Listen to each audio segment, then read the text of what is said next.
This time, a presidential makeover. A U.S. president used to live here. Do you solemnly swear to give this home curb appeal? I do. Our designer's goal? Restore it to its original splendor. We're going to bring on the dramatic lighting and landscaping. We're voting for style on this curb appeal.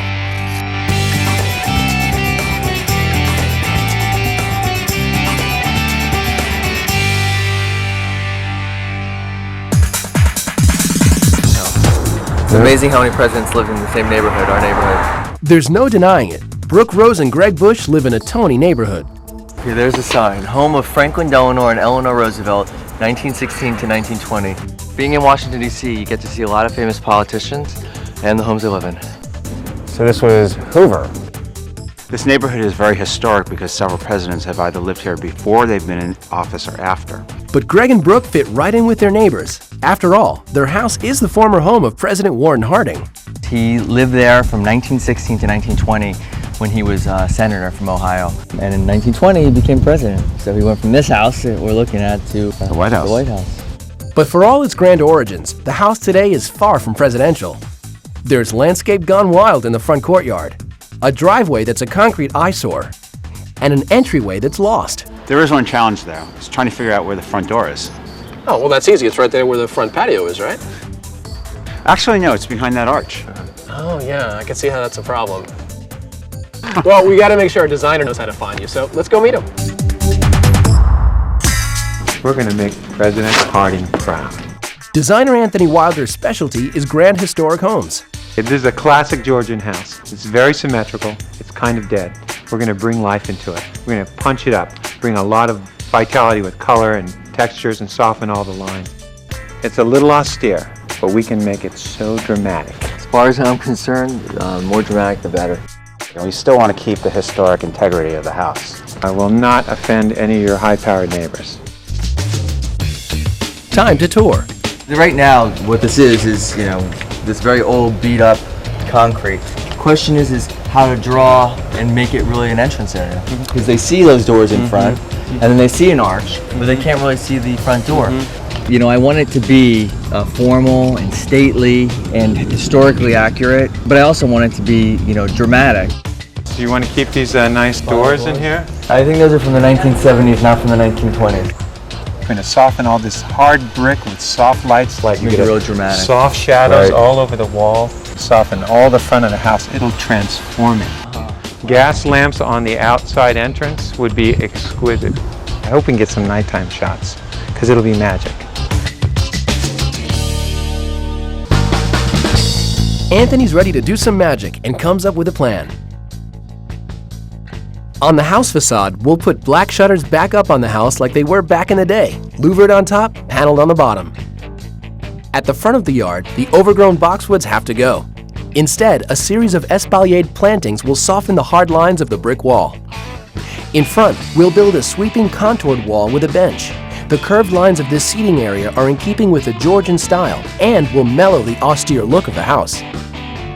Next, we'll get rid of the worn-out cement driveway and instead go for a unique period look with a checkerboard pattern of cobblestone and grass. We'll line the edges of the driveway with hedges to create a clear pathway up from the street, through the arch, and to the front door. Finally, on the archway to the left, we'll add real gas lamps for a period-accurate touch and a dramatic flickering effect at night. Now, the pressure's on here, Anthony, because you got presidential ghosts hovering over this one. So just as inspiration, yes, I brought you a little portrait of Harding. This is a plan even Harding himself would approve of. It's got my vote.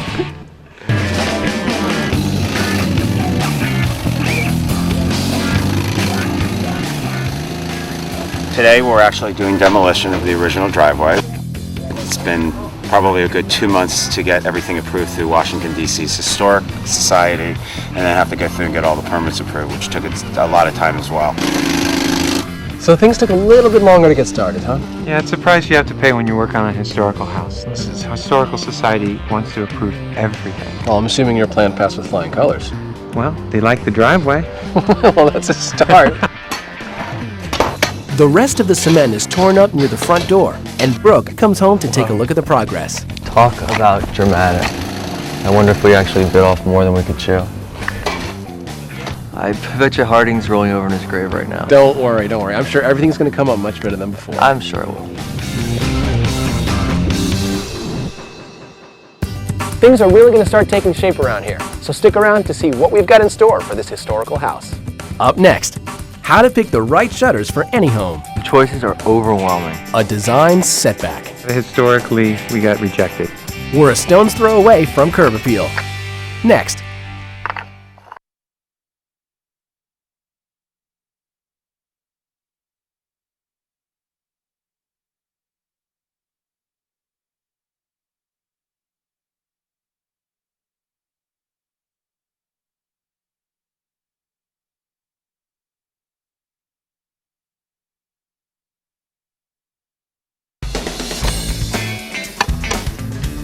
We're preparing to put in a retaining wall on this historic home, once home to President Warren Harding.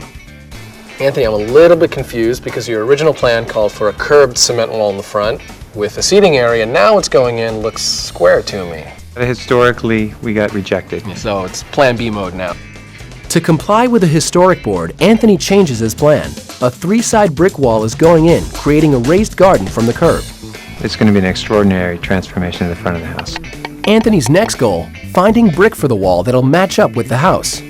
There's nothing worse than seeing a light orange against a red or a variegated against just a solid orange. Finding bricks that match the existing bricks of the house can be difficult. To maintain an old, authentic look, Anthony found new bricks that have a not-so-new look. These are new bricks that have been perfectly matched in color and variation to match the old.